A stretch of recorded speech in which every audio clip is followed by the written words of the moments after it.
Assalamualaikum warahmatullahi wabarakatuh. Jumpa kembali nih bersama saya Adi di channel Ngulik Sejarah. Pada video kali ini, saya akan kembali lagi nih membacakan suatu kisah misteri yang kali ini masih tetap berjudul 7 Malam Setelah Nenek Meninggal. Cerita pada kali ini ditulis oleh Mas Ari Wijaya dan memasuki part yang kelima. Nah, daripada kalian penasaran, daripada lama-lama juga, yuk langsung saja kita menuju ke kelanjutan ceritanya. Perhatikan baik-baik, ceritanya akan segera saya mulai.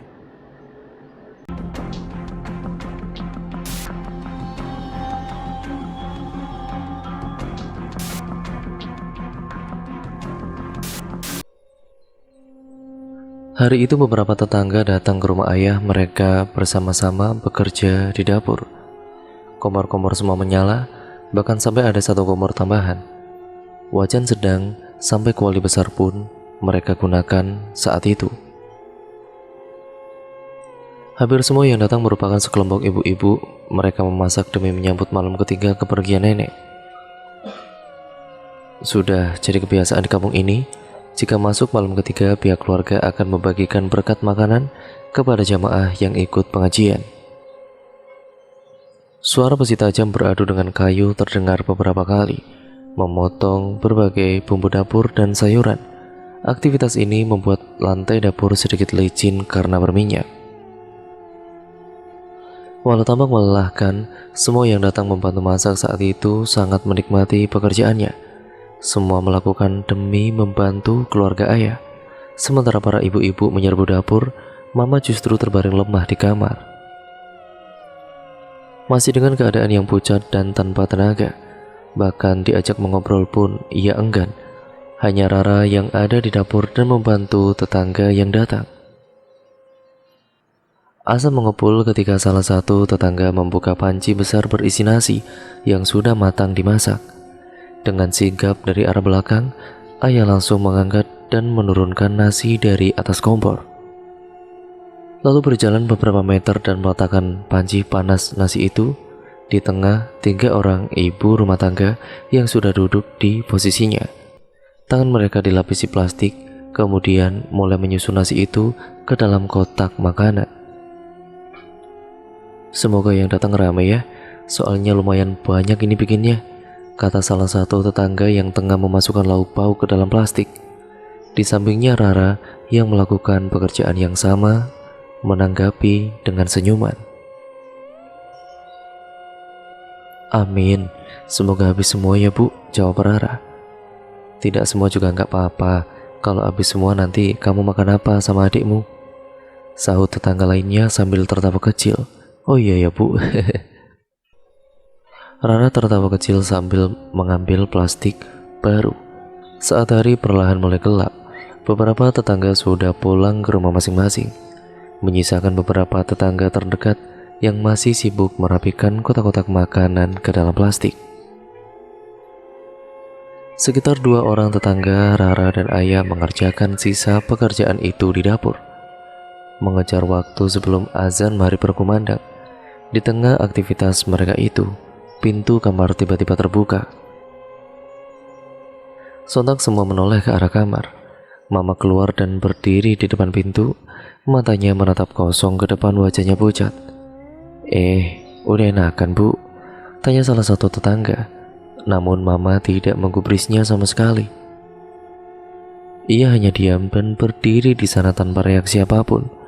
Rara dan ayah pun saling pandang, sedikit khawatir melihat mama yang mulai bersikap aneh. Mama, kenapa? Butuh sesuatu? Tanya ayah. Melihat itu Rara berinisiatif. Ia berdiri dan mendekati mamanya. Ia pegang tangan sang ibu, menatapnya dengan penuh senyuman. Mama butuh apa? Biar Rara yang bantu ya, kata anak pertamanya itu. Kepala mama lalu menoleh dengan lesu, menatap Rara dengan tatapan kosong. Beberapa detik kemudian wajahnya berubah. Matanya menatap tajam ke arah Rara, nafasnya mulai memburu. Wajahnya bak banteng yang hendak mengamuk. Dengan begitu keras, tangan mama langsung menampar wajah anaknya sendiri sampai terpental ke belakang. teriak Rara saat telapak tangan Mama dengan sekuat tenaga menghantam pipinya. Rara sedikit terpental ke belakang dan menabrak rak piring, menciptakan suara gaduh yang terdengar ke seluruh rumah. Para tetangga yang ada di tempat itu pun langsung berdiri. Sama-sama mereka menolong Rara yang kesakitan. Sementara ayah berdiri dan langsung memasang badan tepat di depan istrinya. Wajahnya sedikit kesal sekaligus bingung. Kedua tangannya memegang bahu Mama. Kenapa? Ngapain kamu tampar Rara? Dia ada salah apa sama kamu? Tanya ayah dengan nada kesal, tapi Mama sama sekali tidak menjawab. Masuk kamar. Ayah lalu sedikit mendorong Mama masuk kembali ke kamarnya. Mama yang baru saja menampar Rara sekuat tenaga itu mendadak kembali lemas. Kakinya dengan lesu berjalan masuk ke dalam kamar. Rara, ayah kemudian beralih ke anak pertamanya. Rara duduk bersandar di dinding sambil meneteskan air mata. Salah satu tetangganya mengambil selembar tisu dan mengelap darah yang keluar dari mulut pipi Rara itu. Gak apa-apa kan nak? Kamu gak pusing? Tanya ayah. Rara menggeleng, salah satu tetangga menyahut. Enggak pak, cuma syok aja dia ini. Ayah lalu berdiri, mengusap kepalanya dengan wajah bingung. Ia menggelengkan kepala, menatap ke depan dengan wajah bingung. Sambil berdiri, ayah hanya bisa terdiam. Sambil melihat Rara, otak ayah berputar semakin memikirkan sikap Mama yang begitu aneh. Tanpa sepengetahuan mereka semua, diam-diam Mama kembali keluar dari dalam kamarnya. Kini dirinya berjalan ke arah salah satu meja di dapur. Sebenarnya salah satu tetangga sudah melihatnya, tapi ia lebih memilih diam dan memperhatikan Mama saja. Mama lalu mengambil sebilah pisau dapur dari meja. Melihat itu barulah sang tetangga mulai histeris. Itu mau ngapain? Katanya dengan nada keras sehingga membuat semuanya berpaling ke arah Mama. Mama, ayah langsung bergegas mendekatinya. Pisau itu Mama arahkan ke lehernya sendiri. Sebelum benda tajam itu menembus kulitnya, ayah lebih dulu sampai dan langsung memegang tangannya. Sekuat tenaga ayah menahan tangan Mama agar tidak menusukkan pisau itu di lehernya. Lepas Ma, lepas. Mau ngapain kamu? Bentak ayah dengan kesal. Mama pada kali itu matanya melotot ke arah ayah, giginya saling beradu. Lepasin, aku mau mati saja. Aku mau mati saja, katanya dengan nada tinggi. Kedua tetangganya lalu berdiri mendekat membantu ayah. Mereka berusaha melepaskan pisau itu dari genggaman jari Mama. Namun tidak ada yang bisa. Jari Mama menggenggam begitu kuat. Kedua orang tetangga itu sudah sama-sama menyatukan kekuatan, tetapi tetap saja tangan Mama lebih kuat dari mereka. Aduh bu, ngapain bu? Jangan bu, serem tahu ini tajam, kata salah satu tetangga yang panik. Biarin saya mau mati. Nenek ajak saya mati. Nenek suruh saya mati, kata Mama. Nenek udah meninggal, jangan percaya. Bukan nenek itu, istighfar kamu, kata ayah semakin marah. Ia masih terus menahan tangan Mama yang hendak menusukkan pisau itu ke lehernya sendiri. Sesekali pisau itu hampir menyentuh kulit leher Mama, tapi dengan kuat ayah menariknya lagi, dibantu dengan dua orang tetangganya itu. Nyawa Mama bergantung pada kekuatan mereka dalam menahan tangan Mama. Selain itu mereka juga bingung. Mereka butuh bantuan, akan tetapi jika salah satu dari mereka pergi, maka kekuatan jadi berkurang, dan Mama bisa dengan mudahnya mengunduskan pisau itu ke lehernya sendiri. Akhirnya salah satu dari mereka berinisiatif untuk tertarik. Tolong. Sekuat tenaga mereka berteriak, tetap tidak ada yang mendengar. Tidak ada pertolongan yang datang. Sampai akhirnya azan maghrib berkumandang. Dari luar rumah suara seorang muazin masjid terdengar merdu dan masuk ke dalam. Seketika itu juga tubuh Mama menjadi lemas dan langsung terjatuh ke lantai. Papa lebih dulu menangkap tubuhnya.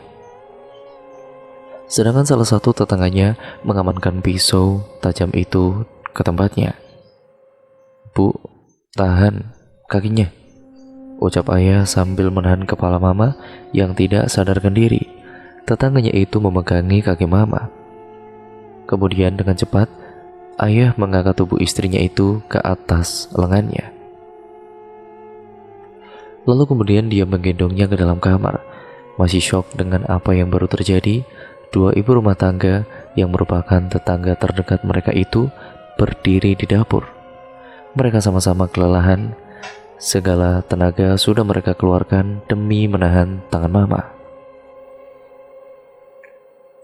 Tidak lupa mereka meminum air, keringat mengucur di keningnya. Ayah keluar kamar saat mama sudah terbaring aman di kasurnya. Sedangkan Rara sudah beranjak dari posisinya ke kamar mandi. Suara keran terdengar beberapa saat setelah remaja itu masuk. Ayah lalu mendekat ke kedua tetangganya. "Maaf ya ibu-ibu," ucap ayah, "gak apa-apa kok. Untung aja ya ada kita," jawab salah satu tetangga. "Kalau bisa kejadian hari ini jangan dulu disebar ke tetangga lain ya bu." Ayah menatap mereka satu persatu. Sambil mengangguk, mereka berdua sepakat untuk tidak bercerita soal kejadian ini kepada siapapun. "Kalau begitu kita pulang ya pak. Habis isya kita balik lagi ke sini," kata mereka yang kemudian bersiap pulang mengambil barang-barang mereka. "Silakan, terima kasih banyak bu," ucap ayah sambil tersenyum.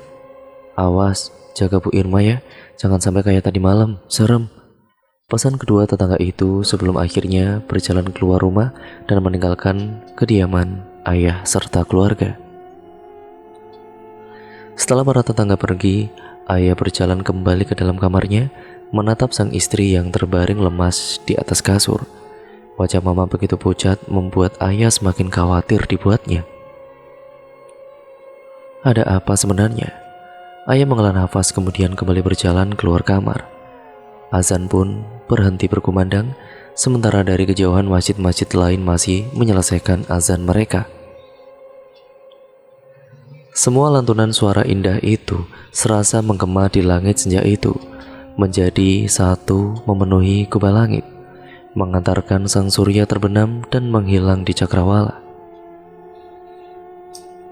Kemudian terdengar suara ketukan. Pada kala itu, mata Niko yang semula terpejam langsung terbuka lebar kala mendengar suara ketukan yang cukup keras dari kaca jendela.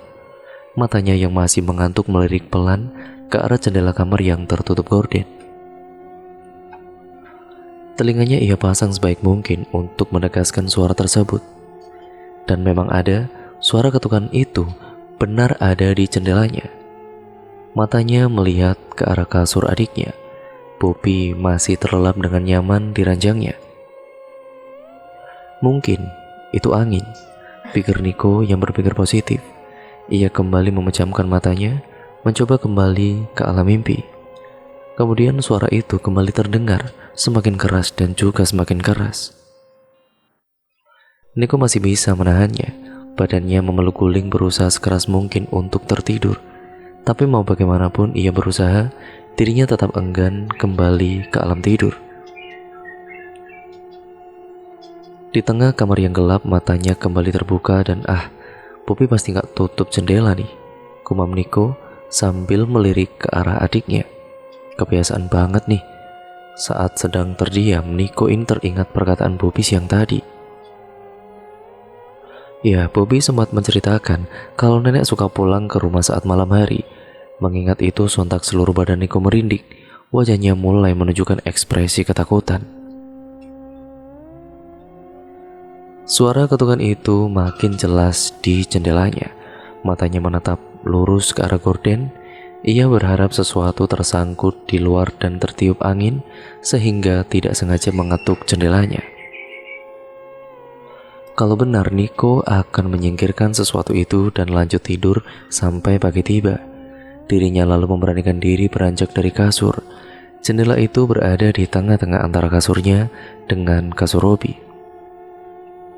Jika melihat keluar, maka langsung terlihat pemandangan belakang rumah. Niko sedikit mengintip dari sisi samping gorden. Ia tidak melihat apa-apa di jendela itu. Dengan begitu ia bisa percaya diri berjalan menghadap ke jendela. Bob, Bob. Niko menggoyang-goyangkan adiknya beberapa kali dan berharap Bobby bangun, dan kemudian menemaninya melihat ada apa di luar sana. Tapi Bobby yang tertidur pulas tidak bergerak sama sekali, matanya terpejam dengan nyaman. Melihat adiknya tidur membuat Niko tidak tega membangunkannya. Selama beberapa detik dirinya berdiri di depan kasur adiknya, berpikir tindakan terbaik yang perlu ia lakukan, sambil menunggu apakah ketukan itu masih akan terdengar. Kemudian suara itu kembali terdengar. Tanpa pikir panjang, Niko bergerak menuju jendela. Tangannya memegang gorden, dengan cepat menyibak kain yang menutupi jendela tersebut. Dan di luar jendela tampak nenek berdiri menatapnya dengan wajah pucat dan kedua lubang hidung tertutup kapas. Tangan nenek yang keluar dari kain kafan mengetuk kaca jendela. Bah! Nenek membuka mulutnya lebar-lebar dan mencoba mengagetkan Niko. Kemudian terdengar suara ketukan lagi. Nenek mau masuk, Niko, ucap nenek dengan suara lirih. Melihat itu, anak laki-laki usia 12 tahun itu langsung ketakutan. Kakinya gemetar, matanya terpaku menatap penampakan yang ada di depannya. Nenek yang sudah meninggal berdiri di balik kaca jendela, mengetuk kaca dan meminta masuk. Dengan setelan kain kafan yang kemarin ia lihat di pemakaman. Nenek, kata Niko dengan mulut gagap. Iya, ini nenek. Nenek mau masuk, mau tidur sama Niko, katanya sambil terus mengetuk kaca. Hihihi.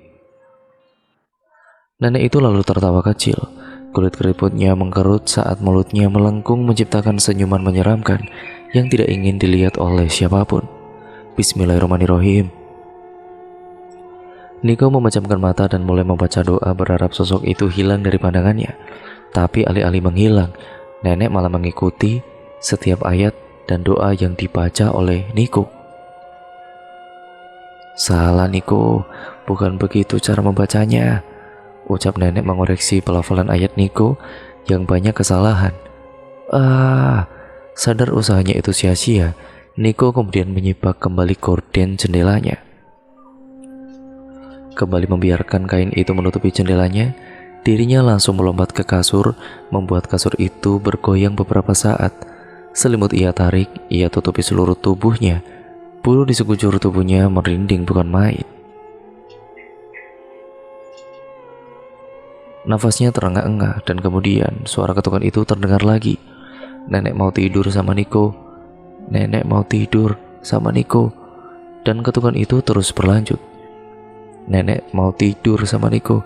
Suara-suara menyeramkan itu terus berulang-ulang terdengar, membuat Niko tidak bisa tidur sama sekali. Telinganya seakan-akan dipaksa mendengarkan panggilan-panggilan itu. Seolah suara itu benar-benar tepat di telinganya, matanya terpejam memaksa tidur, nafasnya tidak beraturan, badannya gemetar. Saat dirinya menutup mata, wajah nenek yang menyeramkan malah semakin terbayang-bayang. Terpaksa ia pun kembali membuka mata. Seluruh badannya penuh dengan keringat sampai membasahi baju belakangnya. Ayah! Niko langsung turun dari kasurnya dan berlari menuju pintu dengan mata berkaca-kaca. Tangannya memegang pintu dan berusaha membukanya, akan tetapi pintu itu tidak bisa dibuka. Rasanya seperti ada seseorang yang menahan dari luar supaya pintu itu tidak bisa terbuka. Mau kemana sih Niko? Aku takut. Niko menangis dan duduk meringkuk di lantai sambil menutup kedua matanya dengan tangan.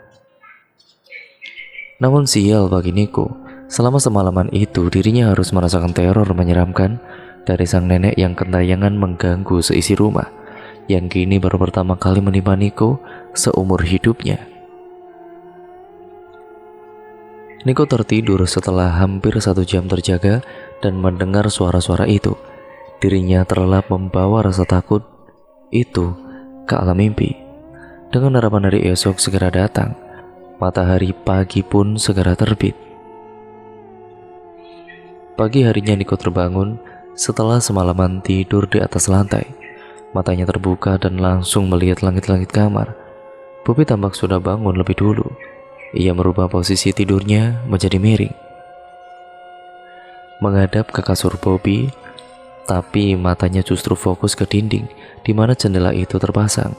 Sontak Nico kembali teringat kejadian semalam, badannya kembali gemetar. Nico lalu berdiri, walaupun sinar mentari pagi sudah masuk dari ventilasinya. Nico masih merasa takut. Ia berjalan ke arah jendela, buru-buru tangannya membuka gorden itu. Cahaya matahari yang menyilaukan matanya itu langsung menyambutnya. Tidak ada apa-apa lagi di balik jendela itu. Hari sudah pagi dan langit sudah terang. Orang-orang sudah ramai memulai aktivitas di luar sana. Dengan perasaan lega, Nico beranjak dari kamarnya. Ia membuka pintu dan kemudian menuruni tangga. Di lantai bawah, ayah sedang sibuk menyuapi mama makan bubur, sementara kakak sedang memasak telur di dapur. Adiknya Bobby sudah siap di meja makan menunggu telurnya matang. Alih-alih terpancing bau telur dadar yang lezat, Nico justru belok ke arah ayah yang menyuapi mama di ruang depan. Mama masih terdiam lemas, bahkan untuk mengunyah bubur saja lambat sekali, apalagi untuk berbicara. "Ya, ayah," panggil Nico. "Iya nak," saut sang ayah sambil menyendok bubur di mangkoknya. "Boleh nggak kalau jendela kamar Nico ditutup aja?" "Loh, tutup aja, emangnya siapa yang buka?" Ayah justru balik bertanya. "Bukan gitu, maksudnya ditutup aja, nggak usah ada jendela, ditutup pakai kayu," ucap Nico menjelaskan keinginannya. Ayah lalu menatap bingung anaknya. "Emang kenapa nak? Nanti kan susah loh udara untuk masuk. Kalau pas musim panas, nanti pasti kamu butuh supaya ada angin masuk kan? Ventilasi aja nggak cukup," kata ayah menjelaskan. Alasan itu membuat Nico menyerah. Ia tidak memaksa ayahnya, biar bagaimanapun ucapan sang ayah ada benarnya. Apalagi yang nempatin kamar kan bukan cuma kamu saja, ada Bobby juga. Kasihan kan dia kalau kepanasan, tambah ayah. "Emangnya kenapa kamu kok tiba-tiba mau nutup gitu?" Tiba-tiba mama yang semula lesu dan tidak bergairah kini menolehkan kepalanya ke arah Nico, menatap Nico dan memasang senyum misterius di wajahnya. Melihat itu, Nico tidak langsung menjawab. Kenapa jendelanya mau ditutup sayang?" tanya mama sambil tertawa kecil. Sangat berbeda dari sikapnya yang sebelumnya lesu. Ayah pun memandangi mama dan Nico bergantian. Wajahnya bingung, tapi wajah Nico pun sama bingungnya. Ayah kemudian menanggapi ini dengan candaan. "Iya, kenapa sih? Ada apa ini? Kok mama senyum-senyum gitu? Kenapa sih Nico?" tanya ayah yang penasaran sekaligus senang melihat mama kembali bergairah. Enggak apa-apa kok ya, enggak apa-apa," jawab Nico. "Udah bilang aja, ngaku aja sayang," ucapan mama disertai senyumannya kembali membuat mereka berdua bertanya-tanya. "Kamu takut nenek datang lagi kan?" tanya mama sambil masih mempertahankan senyumannya yang misterius itu dan sedikit menyeramkan. Mendengar itu sontak membuat Nico kaget dan juga ketakutan. Raut wajahnya ketakutan. Ayah menoleh dan juga memperhatikan mama. Matanya menyipit mencari sesuatu yang ganjil dari diri mama saat itu. "Nenek," gumam ayah. Mendengar itu dari mulut mama, sudah pasti ada yang tidak beres. Ayah tahu betul itu. Sementara itu wajah Nico kian pucat, matanya dengan mata mama saling bertatapan, jantungnya berdebar begitu hebat. "Gimana bisa mama tahu? Padahal aku belum ngomong," batin Nico dalam hati. Seakan bisa mendengar isi hati Nico, mama cekikikan sambil terus menatap mata anaknya. "Mama tahu nenek yang cerita," jawab mama seolah menjawab isi hati Nico. "Aku mau sarapan." Nico buru-buru balik badan dan melangkah pergi ke meja makan. Mata mama masih tetap memandanginya dengan tatapan yang sangat aneh. Semuanya perlahan pudar. Dirinya mulai kembali lesu seperti beberapa saat lalu. "Nico, tunggu," Ayah menghentikan anak keduanya yang hendak berjalan ke meja makan. Mendengar panggilan itu, Niko lantas berhenti dan menoleh. Iya ya, kata Bobby, kamu tidur di lantai. Kenapa? Nggak apa-apa kok ya. Yakin nggak apa-apa kamu? Tanya mama yang laki-laki menatapnya sambil tersenyum. Seolah wanita itu tahu segalanya. Nggak apa-apa kok, jawab Niko dengan gugup. Ya sudah, kalau begitu kamu makan dulu sana, sarapan. Lain kali jangan tidur di lantai dingin, nanti kamu masuk angin. Niko langsung buru-buru berjalan meninggalkan ruang tamu dan langsung mendekat ke arah sang adik yang sudah lebih dulu sarapan. Kakak, sekalian bikinin buat Niko ya, teriak ayah ke arah dapur. Ia lalu kembali fokus kepada mama. Tangannya kembali menyendok bubur yang hampir dingin itu. Ayo mah, lanjut makan, biar cepat minum obat, kata papa sambil menyodorkan sesendok bubur kepada mama. Dengan lemas mama menurut dan memakan bubur itu. Sementara Niko duduk di meja makan, matanya sesekali melirik ke arah mama yang agak jauh di ruang depan. Tapi meski begitu, sesekali mata mereka bertemu, dan setiap mereka saling pandang, mama lalu menunjukkan senyumannya, membuat Niko sedikit takut dan bergidik ngeri pada kala itu. Kakak, kakak. Rara membuka matanya karena suara itu berkali-kali memanggilnya, masuk ke telinganya dan terngiang-ngiang di kepalanya. Jam menunjukkan pukul 12 tengah malam. Ia mengangkat kepalanya sedikit, melihat ruang kamar yang gelap. Pandangannya sangat terbatas, tapi ia bisa memastikan kalau kamarnya tidak ada siapa-siapa kecuali dirinya sendiri. Gadis itu tidak mau ambil pusing. Ia kembali menaruh kepalanya di bantal yang empuk, memejamkan mata dan mencoba kembali masuk ke alam mimpi. Selimut ia tarik menutupi tubuhnya sebatas bahu. Kakak. Mata Rara kembali terbuka. Kali ini dirinya mulai curiga. Akhirnya, ia bangkit dari posisinya, duduk di atas ranjang sambil melihat sekitar. Ia terdiam, memasang telinganya baik-baik dan menunggu suara itu datang lagi. Kakak. Buru-buru Rara menyibak selimutnya saat suara itu benar-benar terdengar di telinganya. Ia buru-buru turun dari kasurnya. Kakinya mulai menyentuh lantai, melangkah dari kasur mengarah ke pintu. Ia kemudian menggenggam pintu itu, menariknya ke dalam hingga terbuka. Rara mengeluarkan kepalanya sedikit, menengok ke kanan dan ke kiri. Seluruh rumah benar-benar gelap, tidak ada siapa-siapa sepanjang mata melihat. Suara itu jelas-jelas bukan suara kedua adik laki-lakinya. Kakak. Gadis yang semula berdiri di ambang pintu kini beranjak keluar dari kamar. Suara itu dari lantai bawah. Kakinya mulai menuruni satu persatu anak tangga. Matanya fokus menatap ke bawah, memperhatikan anak tangga di tengah-tengah kegelapan, menjaga dirinya agar tidak salah langkah. Di lantai bawah, lagi-lagi ia tidak menemukan siapa-siapa. Terasa hawa dingin sedikit masuk melalui ventilasi. Pintu kamar orang tuanya tertutup, jadi tidak mungkin baginya kalau mamanya memanggil. Di tengah kesunyian itu, Rara mencari ke segala arah. Ia juga membuka gorden jendelanya, memandang keluar rumah dari balik kaca jendela. Tidak ada siapa-siapa. Kakak. Ia kembali kaget. Suara itu kembali terdengar. Anehnya suara itu kini berasal dari lantai 2. Entah bagaimana caranya sumber suara itu bisa berpindah. Tidak mau tertinggal lagi, Rara buru-buru berlari ke lantai atas. Suara kakinya beradu dengan anak tangga memecahkan dengan malam.